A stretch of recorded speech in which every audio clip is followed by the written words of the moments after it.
안녕하세요. 테크 크리에이터 꿀단지 PD입니다. 스마트폰만큼은 아니지만 태블릿을 사용하는 인구가 많이 늘어났고 나도 한 대쯤 사볼까라는 생각을 하는 분들이 많더라고요. 그래서 태블릿 시장에서 많이 비교되고 한 번쯤은 구매를 고민해봤을 것 같은 10.9인치 아이패드 에어 4세대와 11인치 갤럭시 탭 S7을 두고 어떤 점이 다른지 차이점을 살펴보겠습니다. 태블릿은 사용 목적에 따라서 필요한 요소나 기능이 다르기 때문에 무조건 한 녀석을 추천하는 것이 아니라 사용 목적별로 어떤 녀석이 더 좋을지 알려드리겠습니다. 첫 번째 사용 목적은 영상 시청, 웹서핑 등 콘텐츠 소비입니다. 태블릿을 가장 간단하게 사용하는 형태인데요.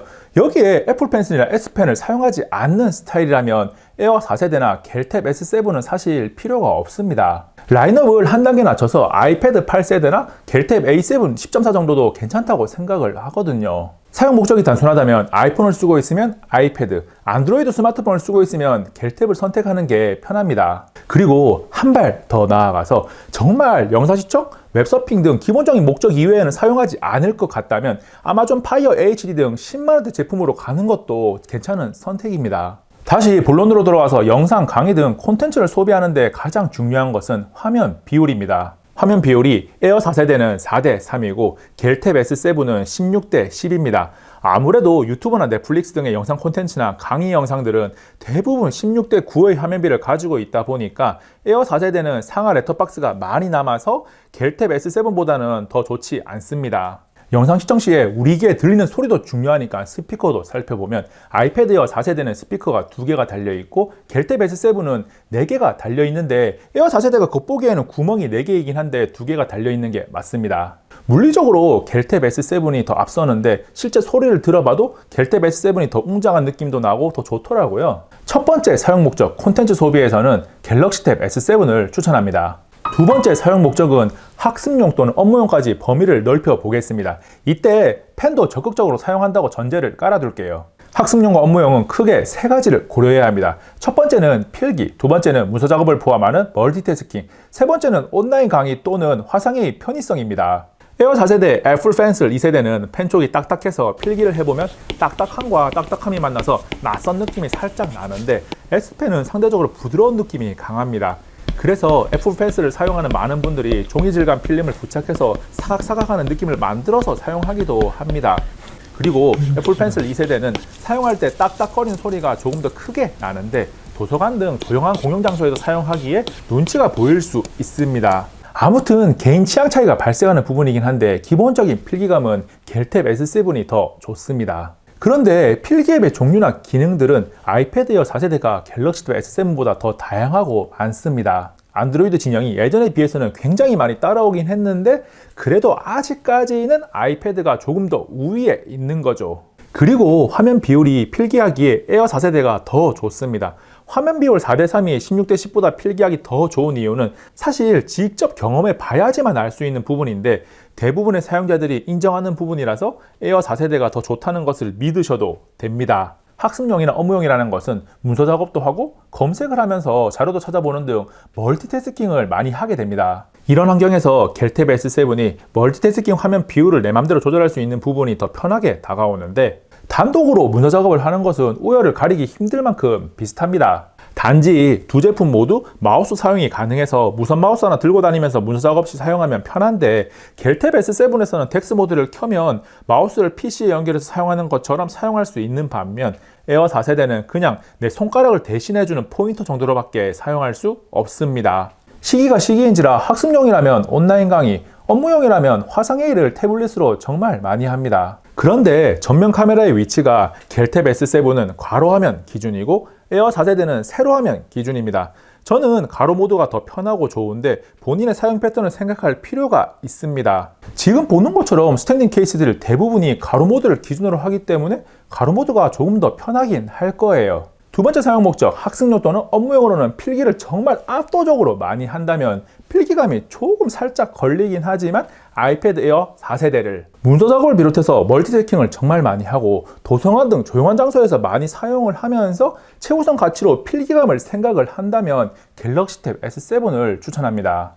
세 번째 사용 목적은 게이밍 기어입니다. 태블릿으로 게임을 즐기는 사용자들은 생각보다 더 많습니다. 모바일 게임을 스마트폰보다 조금 더 큰 화면인 태블릿으로 즐기면 더 즐겁거든요. 게임을 많이 하는 분들에게 중요한 요소는 성능이 충분하다는 전제하에 얼마나 편안하게 오랫동안 할 수 있는가죠. 두 제품 모두 퍼포먼스 면에서는 충분히 좋은 AP를 가지고 있기 때문에 AP 자체를 비교하는 것은 그다지 의미가 없습니다. 게임을 할 때 바닥이나 거치대에 놓기도 하겠지만 양손으로 조작하는 게임은 그립감이 중요합니다. 키보드 케이스, 스마트 커버 등 케이스의 종류가 다양하니까 케이스 장착 후 느낌은 논외로 하고 기본 상태에서 양손 조작 게임을 해보면 에어 4세대가 조금 더 편합니다. 디자인적으로 메탈 프레임의 모서리의 곡선까지 비슷한데 프레임 모서리가 에어 4세대는 부드러운데 겔탭 S7은 약간 거친 느낌이 있습니다. 게다가 갤럭시 탭 S7의 무게가 498g으로 458g의 에어 4세대보다는 조금 더 무겁기 때문에 한두 판 게임을 하는 것은 상관은 없지만 1시간 이상 장시간 게임을 하게 되면 손에 느껴지는 피로도가 겔탭 S7이 조금 더 높아요. 게임을 정말 하드하게 즐기는 분들은 분명히 고려해야 할 요소입니다. 과거에 스마트폰이나 태블릿의 화면 비율이 다양하지 않을 때는 대부분의 게임이 16:9 정도 비율에 맞춰서 나오다 보니까 16:9가 아니라면 좀 불편한 경우가 많이 있었거든요. 그런데 에어 4세대 4:3처럼 다양한 화면 비율이 나오다 보니까 요즘은 화면 비율이 달라져서 게임을 할 때 불편하다고 느낄 정도의 차이는 없습니다. 카트라이더 러쉬 플러스는 눈에 보이는 화면이 거의 동일하고 리그 오브 레전드 와일드 리프트는 준비 화면에서는 16:10 화면비의 겔탭 S7의 아래위가 조금 잘려나가고 게임 화면에서는 4:3 화면비의 에어 4세대의 좌우가 조금 잘려나가는 것을 확인할 수 있습니다. 그리고 배틀그라운드를 해보면 좌우폭이 동일한 상태에서 에어 4세대가 아래 위로 조금 더 넓게 보여줘서 게임 시에 유리합니다. 단순하게 아이패드 에어 4세대가 화면비가 4:3이라서 16:10의 겔탭 S7보다 더 불편하다고 하는 것은 맞지 않는 내용이고 게임마다 다르게 나타납니다. 게이밍기어로서 살펴볼 마지막 요소는 클라우드 게임입니다. 애플은 아직 iOS나 아이패드 OS 등 클라우드 게임을 지원하지 않고 있습니다. 2021년에는 엑스박스에 엑스클라우드가 지원된다는 이야기가 있긴 한데 일정은 아직 확정되지는 않은 상태죠. 반면에 겔탭 S7은 엑스클라우드나 지포스 나우 등 콘솔 게임기에서 즐기던 게임들을 지금 당장 할 수 있습니다. 스마트폰에서 클라우드 게임을 하는 것과는 조금 더 큰 화면인 태블릿으로 하는 것은 분명한 차이가 있기 때문에 게임을 좋아하는 마니아들이라면 이거 하나만 보고도 아이패드 에어 4세대가 아니라 겔탭 S7을 선택할 의미가 충분히 있습니다.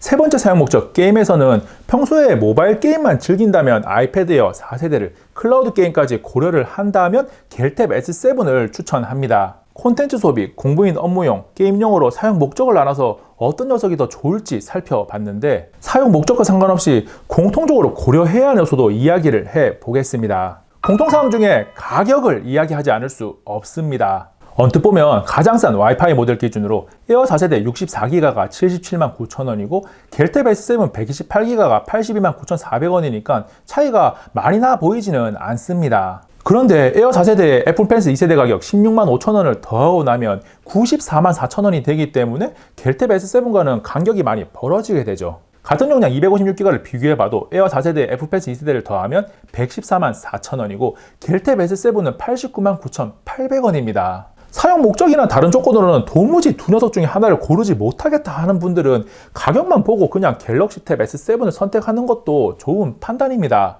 갤럭시 탭 S7의 디스플레이는 120Hz를 지원합니다. 120Hz가 분명히 좋은 것은 맞는데 지금까지 120Hz 디스플레이를 스마트폰 또는 태블릿에서 만나본 경험이 없다면 60Hz 에어 4세대를 사용해도 느껴지는 불편함은 없을 겁니다. 펜 사용 시 반응 속도에도 영향을 주는데 에어 4세대가 사용간의 반응 속도가 느려서 사용하지 못하겠다는 생각은 들지 않습니다. 그런데 120Hz를 이미 경험해본 분들이라면 60Hz를 사용하게 되면 역체감이 확실하게 느껴지기 때문에 60Hz는 그냥 생각하지 않아도 되는 거죠. 진짜 마지막으로 디자인과 색상이 남아있는데 개인 취향에 따라서 선택하면 되는 부분이라서 뭐가 더 좋다고 평가하지는 않겠습니다. 단지 에어 4세대가 색상 선택권이 더 많다는 것은 장점이기는 하죠. 사용 목적에 따라서 에어 4세대나 갤럭시 탭 S7을 추천해 드렸는데 OS 생태계에 대한 이야기는 따로 하지를 않았습니다. 스마트워치는 사용하는 스마트폰의 브랜드를 따라가는 게 맞긴 한데 프리미엄 라인업에 있는 태블릿은 본인의 사용 목적과 사용 패턴을 고려해서 선택하는 게 만족도가 훨씬 더 높을 거예요. OS가 스마트폰과 다르다고 해서 느끼는 불편함이 크지는 않을 겁니다. 단지 사용 초기에 적응하는데 약간의 시간이 필요하긴 한데 금방 지나갈 거예요. 이번 영상은 여기까지. 다음에 또 만나요. 안녕. 잠깐만요. 진짜 마무리는 꿀단지 PD의 마술로 이어집니다. 잘 보세요. 네, 지금 여러분은 꿀단지 PD를 구독하고 있다, 구독했겠죠? 네, 했을 거예요.